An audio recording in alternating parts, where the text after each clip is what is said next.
Oke, sekarang kami udah berada di studio Piapi dan juga saya Nurul Rizka Yamanawawi udah bersama Bang Rival, salah satu founder Piapi Studio. Dan hari ini kami akan melaksanakan sesi wawancara. Mungkin bisa langsung kita mulai aja ya, Bang. Siap, silakan. Mengganggu waktu apa? Nggak apa-apa, nggak apa-apa. Jadi mungkin kalau pertanyaan dari saya itu, Bang, soalnya ini Piapi Studio ini juga dekat nih, Bang, sama kampus saya. Dan juga Bang Rival adalah dosen saya. Jadi saya ingin tahu nih, Bang, gimana sih sejarah studio Piapi? Kalau studio Piapi, kalau di secara perusahaan kami itu terdaftar di negara dengan nama PT Piapi Fiktif Media. Itu yang berdiri di tahun 2020, nggak salah Bang, 2020.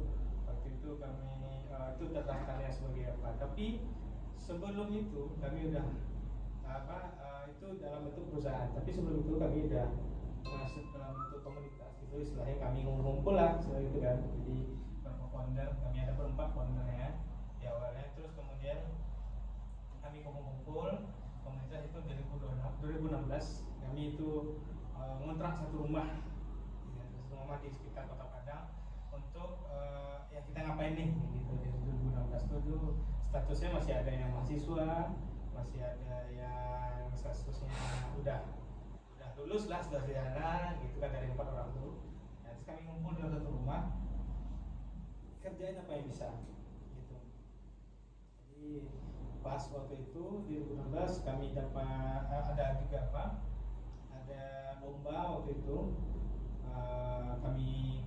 Kami ikut dalam lomba itu, kami kerjain selama selama 1 bulan, satu bulan lebih kalau nggak salah tuh. Dan alhamdulillah tuh juara 1.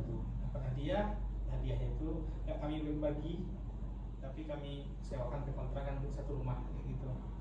Nah, dari situ terus kemudian bersnowballing lah, berlanjut hingga dapat satu proyek. Sampai dapat proyek, kemudian kami buka magang, buka magang, ekspansi yang awal cuma 4 berubah jadi 16, 20 sampai hingga sekarang, sampai kemarin puncaknya sekitar 50-an gitu. Oke, nah berarti udah sangat panjang sekali perjalanan Piapi Studio. Seperti yang sama teman-teman pendengar tadi yang awalnya launching sebagai PT gitu ya, tahun 2020. Iya. Juga yang dari awalnya founder berempat, sekarang udah terus berlanjut snowballing sampai udah buka ekspansi gitu ya, buka internship, terus udah sampai di angka 16 orang, 20 lanjut sampai sekarang udah 50 orang aja. Jadi udah sangat panjang perjalanan Piapi Studio. Mungkin dari sejarah studio pertanyaan saya udah sangat terjawab sih, Bang. Mungkin kita lanjut ke pertanyaan kedua ya dari rekan saya. Silakan. Nah, untuk pertanyaan selanjutnya yaitu saya Tania Syartul nanya, pertanyaannya yaitu tentang manajemen waktu dan penjadwalan proyek di Piapi, Bang. Bagaimana cara Piapi memanajemen waktu dan penjadwalan proyeknya? Oke, kalau untuk manajemen waktu dan penjadwalan proyek itu biasanya itu masuk dalam kategori penyusunan timeline. Itu di Piapi biasanya itu di penyusunan timeline. Susun timeline itu adalah disusun oleh produser kita gitu. Jadi yang akan menyusun itu adalah produser. Kalau misalnya dalam bentuk service, misalnya satu project, kalau langkahnya bisa seperti ini. Ada klien, misalnya potensial klien lah istilahnya, yang mau menggunakan jasa Piapi untuk memproduksi satu produk animasi, misalnya series ataupun video series ataupun iklan ataupun movie istilahnya gitu kan. Jadi nanti akan ada ditawarkan dalam bentuk kontrak oleh klien. Nanti kami akan memberikan jasa Piapi dalam memproduksi ini, divisinya ini aja, misalnya anime aja atau full service dari modeling, anime sampai render dan semacamnya gitu kan. Jadi ditawarkan sama mereka, ngerjain ini dengan harga segini,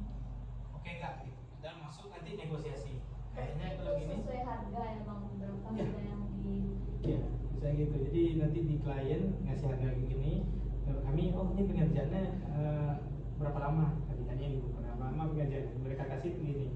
Terus menurut kami kalau misalnya kurang oke, kami nego lagi. Oh ini kayaknya segini. Terus kalau mereka, oh gimana kalau nggak segini? Sampai ketemu, sampai udah deal nanti. Nah, deal, oke kita deal sama dengan angkanya segini, misalnya gitu kan. Angkanya segini. Setelah dari situ, itu udah deal-dealan tuh, udah deal-dealan berapa lama pengerjaannya, harganya segini, berapa pekerjaannya. Nanti tugasnya studio untuk ini siapa aja yang ngerjain gitu.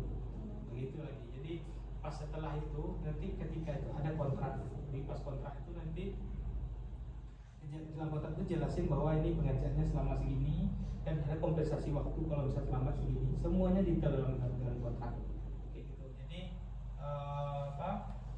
pas setelah tekanan kontrak, jadi tugasnya lagi studio produser itu nanti yang untuk menentukan ini kerjanya berapa.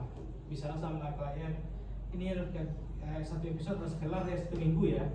Nanti timeline akan disusun misal 1 bulan. 1 episode dalam deadline-nya 1 bulan ya. Nanti dalam penyusunan timeline kami kerjanya di set dalam waktu 3 minggu. Gitu. Kami set dalam waktu 3 minggu. Jadi kami bisa harapannya deliver lebih awal, ataupun nanti kalau menurut kami secara internal kurang bagus, nanti di dalam 1 minggu terakhir masih bisa waktu untuk adjustment terakhir lagi gitu. Terus kemudian setelah itu baru dikirim ke klien. Nanti dari klien ada feedback lagi, kami kerjain lagi, ini selama macam gitu terus. Berarti kayak ngasih tahu ini ada di revisi atau enggak kayak gitu ya? Yes, jadi sistemnya itu kalau pernah kayak tadi bilang penyusunan timeline itu, penyusunan waktu tadi atau pengerjaan itu kalau misalnya klien minta 1 bulan, kami kasih 3 minggu. Kalau misalnya klien minta 3 minggu, kami kasih 2 minggu. Gitu. Ya. Itu sekian pertanyaan dari saya. Untuk pertanyaan selanjutnya yaitu kepada rekan saya, silakan. Perkenalkan, nama saya Nabil. Mungkin dari pertanyaan selanjutnya, bagaimana studio api bermanajemen sumber daya manusia? Manajemen ini udah bentuk apa nih? Mengatur kerjaan atau gimana? Mungkin dari yang kayak abang bilang tadi itu ada spesialisnya gitu bang. Ada yang spesialis animasi. Oke. Jadi kalau di PRP sendiri itu ya mungkin berbeda dengan studio lain ya. Tapi di PRP biasanya itu kembali lagi tadi kalau di awal tadi kan udah ditentuin timeline tuh, ditentuin timeline dari klien. Oke, kita dulu ngerjain ini dalam waktu segini gitu kan. Jadi nanti baru setelah itu selanjutnya setelah ditentukan timeline baru setelah itu menentukan SDM-nya lagi tadi. Ini dalam 1 bulan tuh pengerjaannya ada modeling di situ enggak? Kami buat modeling, atur lagi berapa lama pengerjaannya. Pokoknya kalau bisa kita ketika deal itu udah di lock itu pengerjaannya misalnya 1 bulan. Jadi misalnya kalau misalnya produksi modelingnya banyak, misalnya dalam satu rumah butuh banyak kamar gitu. Tapi cuman pengerjaannya dalam misalnya contoh pengerjaannya cuma dalam 2 hari misalnya. Jadi kami harus mencari modeler yang lebih banyak, misalnya modelernya 2, 3, 4 atau 5 orang butuhnya gitu. Tapi itu seharusnya udah dalam deal-dealan. Karena kalau kita misalnya menggunakan 5 orang modeler, misalnya taruhlah 5 orang modeler itu digaji juga. Taruhlah misalnya dia cuma UMR sekian lah gitu kan. Kami harus jumlah ini tuh gaji jumlah itu masukin masuk ketika 5 orang itu masuk nah gitu. Jadi kalau misalnya pun kalau misalnya orang yang ada nanti kami harus affiliation ke orang lain gitu. Tapi setidaknya kami harus dalam pertanyaan yang tadi yang sebelumnya itu untuk dalam pertanyaan timeline itu dalam deal itu kita udah lock ini pekerjaannya cukup dalam misalnya dalam deal kontrak itu cukup pekerjaannya dalam 1 bulan gitu. Jadi apapun yang terjadi 1 bulan itu harus selesai. Jadi makanya kami nanti kalau misalnya berapa SDM yang dibutuhkan itu harus berdasarkan kontrak dalam proyek itu. Dan itu pun akan beda-beda setiap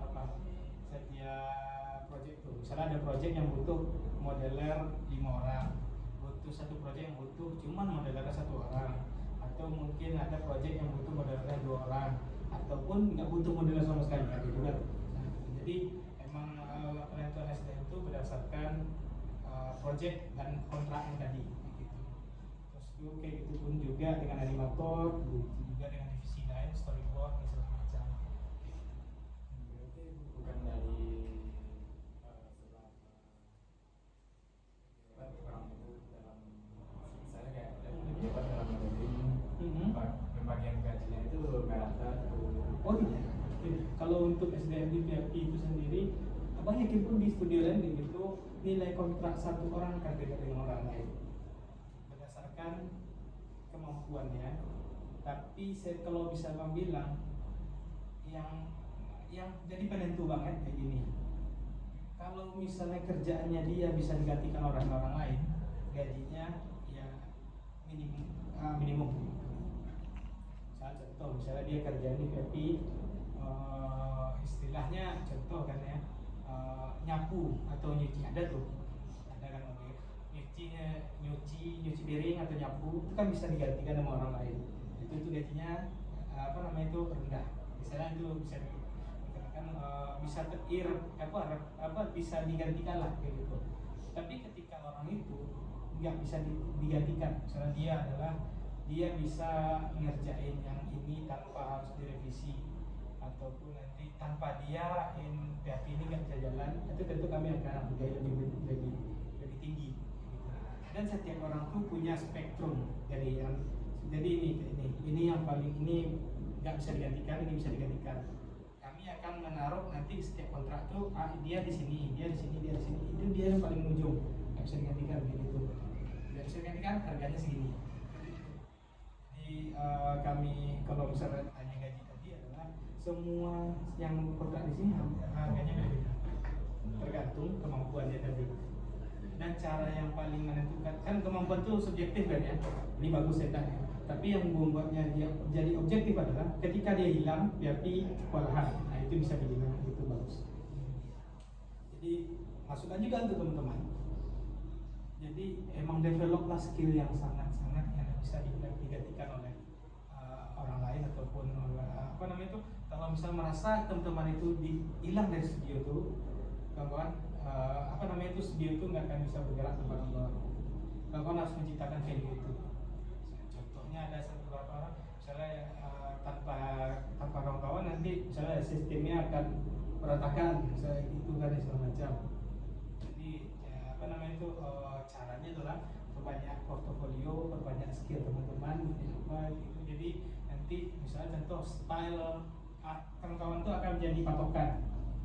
Jadi kalau misalnya kayak gambar lah gitu, contoh gambar One Piece kan udah tuh tanpa dia nggak ada yang bisa mereplika gambar dia gitu. Kecuali nanti ada yang bisa gantiin Oichiroda bisa tinggal cantik aja kerjain lagi. Jadi dia gaji orangnya lagi. Jadi coba teman-teman kalau misalnya memang mau ke dalam industri, cari value yang paling bagus, terbaik teman-teman, sehingga teman-teman bisa digantikan oleh orang lain. Segitu saja dari saya, mungkin lanjutkan dari teman-teman. Oke, lanjutkan. Baik, saya Syarif Nurnia. Di sini saya sudah bersama founder PHP, salah satu founder PHP, Bang Rival. Di sini saya akan mengajukan pertanyaan. Pertanyaannya itu, jika menurut Bang Rival selaku founder PHP, jika salah satu divisi mengalami keterlambatan dalam sebuah proyek, langkah apa yang Abang lakukan untuk agar jadwal keseluruhan proyek itu tetap sesuai target? Kalau biasanya di sini selalu kalau satu divisi misalnya melakukan terjadi keterlambatan dalam satu divisi, misalnya contoh animate, kalau biasanya di sini animate terlambat, render tuh lighting belum bisa dimulai, misalnya gitu, lighting render belum bisa dimulai. Kalau ada keterlambatan di situ, yang pertama kali kami lakukan adalah configure confirm ke klien ada keterlambatan kayak gitu. Biasanya jadi komunikasi harus tahu kliennya dulu, karena kalau nggak, pernah pelajarannya itu nggak dikasih tahu kliennya marah. Kayak gitu. Jadi lebih bagus dia terlambat tapi kliennya tahu, jadi dia harus bisa juga antisipasi gitu. Jadi bahkan ada dalam kontrak tuh kalau misalnya kita terlambat deliver ke klien, biasanya itu ada denda. Dan kami ada tentangan yang kontrak gitu. Tapi biasanya kalau masih bisa didiskusikan atau misalnya sama klien, itu biasanya kliennya oke lah, nggak apa-apa, nanti kita undur, biasanya gitu ada. Tapi dalam kontrak biasanya kalau ada keterlambatan bisa didenda sekian gitu. Dan kami setuju, tapi itu istilahnya itu jalan jalan keluar, way out istilahnya. Jadi jalan keluar itu kalau misalnya emang nggak bisa dikonfirmasikan lagi, kita harus bayar denda gitu. Tapi kalau misalnya di sini kita lihat dulu keterlambatan kenapa. Mungkin keterlambatannya karena lalai. Kalau lalai tentu kami harus minta maaf banget nih gitu. Jadi harus diperbaiki ini segala macam.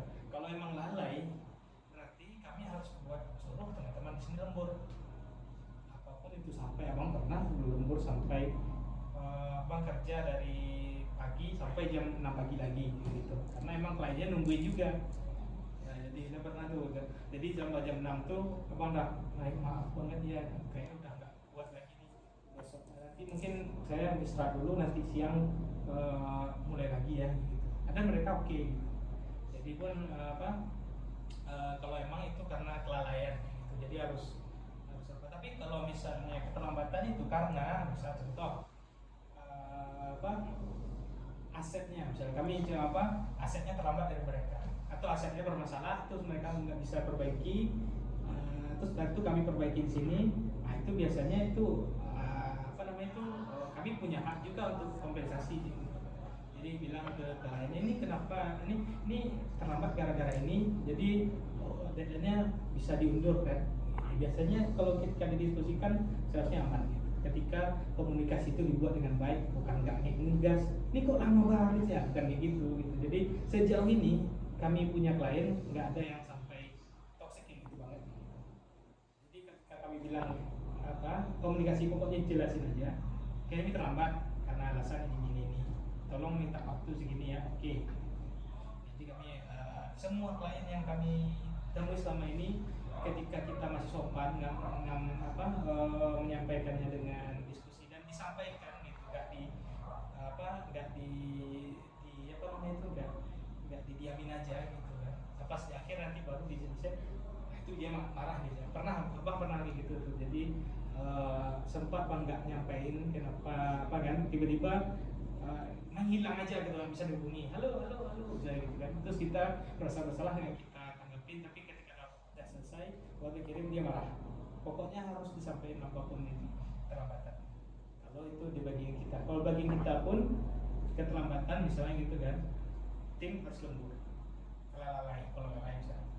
Tapi kalau misalnya kesalahannya di pihak studio kayak abang misalnya gitu kan, contohnya ini pekerjaannya seharusnya seminggu oleh 5 orang, ternyata filenya itu rame, crowd misalnya, karakternya rame gitu.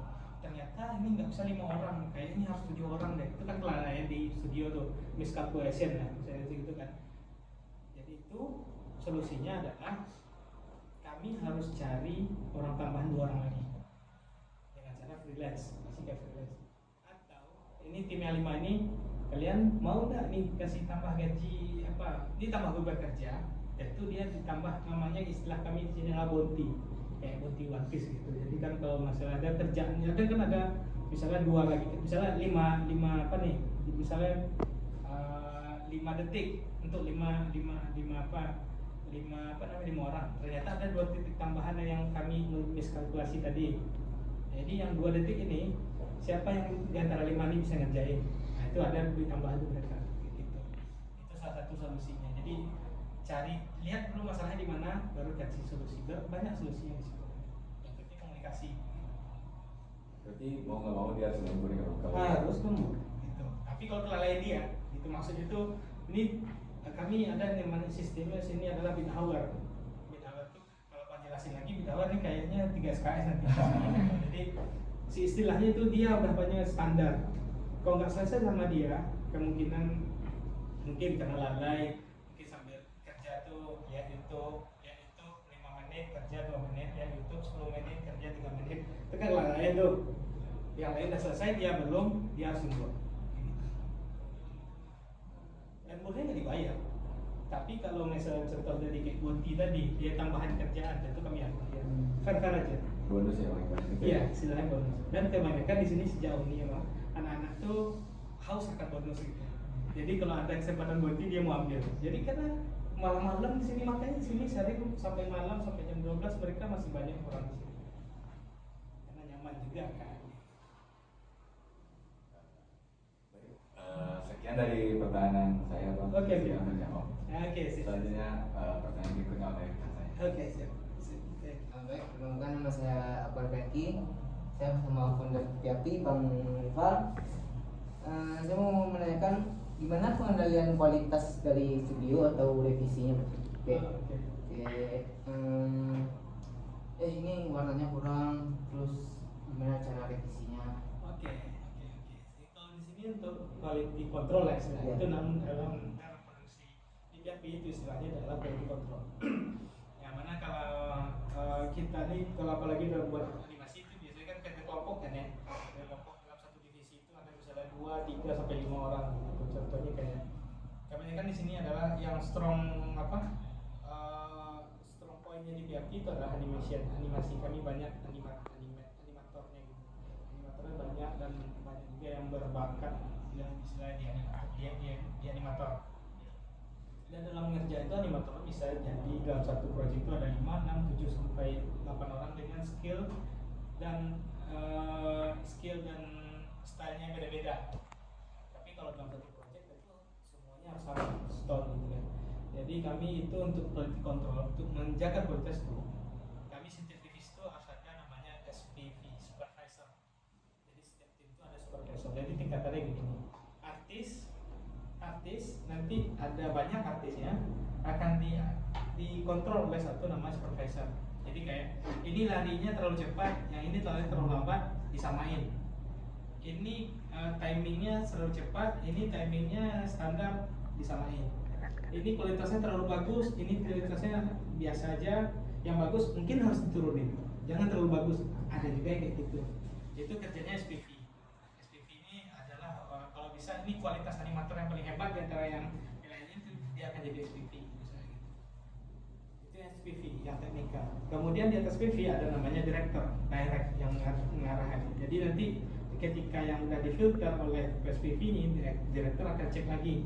Director ini akan lebih tahu dengan jalan cerita, dengan dengan emosi, dengan apa yang diinginkan oleh klien, director akan lebih tahu. Kayak gitu. Jadi ada batasan biar kualitasnya dikontrol. Artis dikontrol oleh SPV nanti akan dikontrol lagi dia, baru ke klien. Nanti kalau misalnya ada revisi, balik lagi ke artis di kantor SPV lagi, dia klien lagi. Jadi emang kayak gitu terus. Ya, kayak gitu. Baik, terima kasih Bang Rival atas jawabannya. Perkenalkan, nama saya Muhammad Fah. Di sini saya langsung masuk ke sesi pertanyaan ya, Bang. Ya, terakhir ya. Yang terakhir. Oke. Ini saya mau bertanya bagaimana studio PHP ini memanajemen anggaran dan efisiensi produksinya.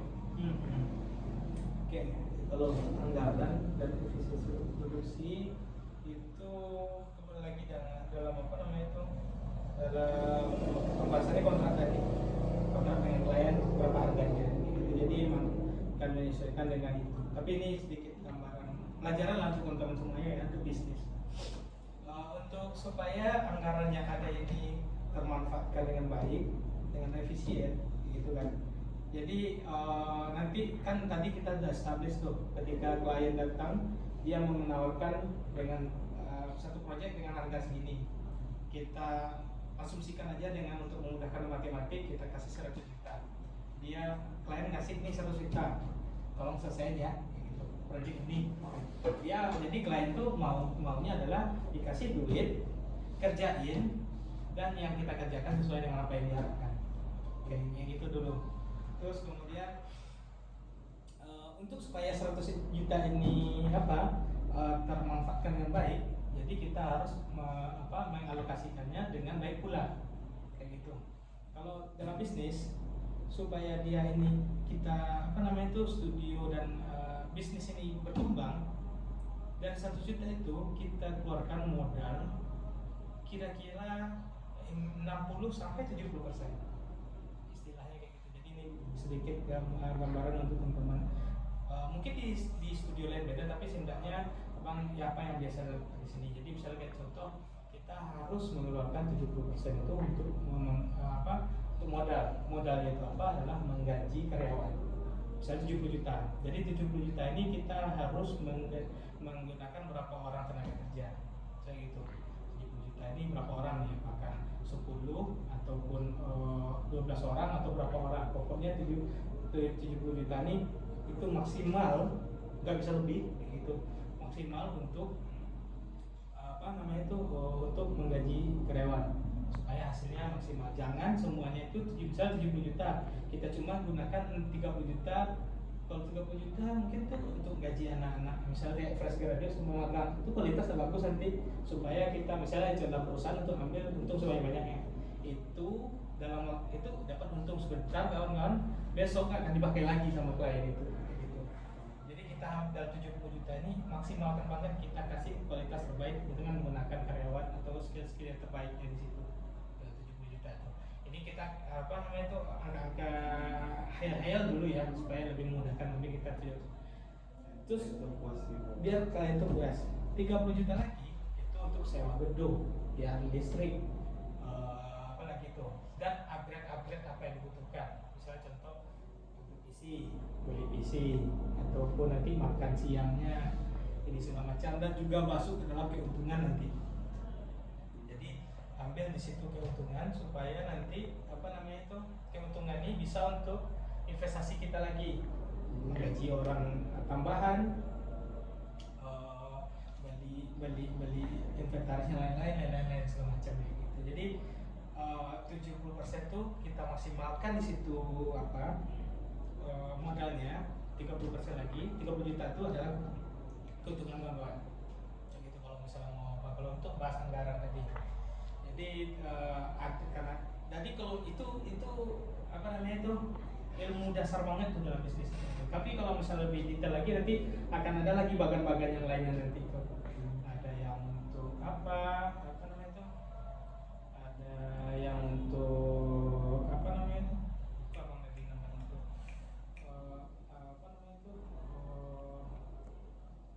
inventaris, karyawan, ini segala macam, nanti BM lebih jelas, lebih tapi pokoknya dalam yang Bang bilang tadi, yang itu 100% kan kasihnya 70-30 tadi itu.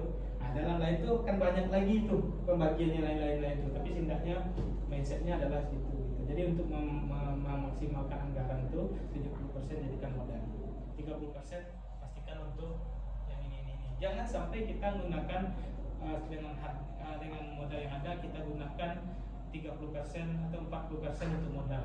Itu kualitas abang yakin tidak akan bagus untuk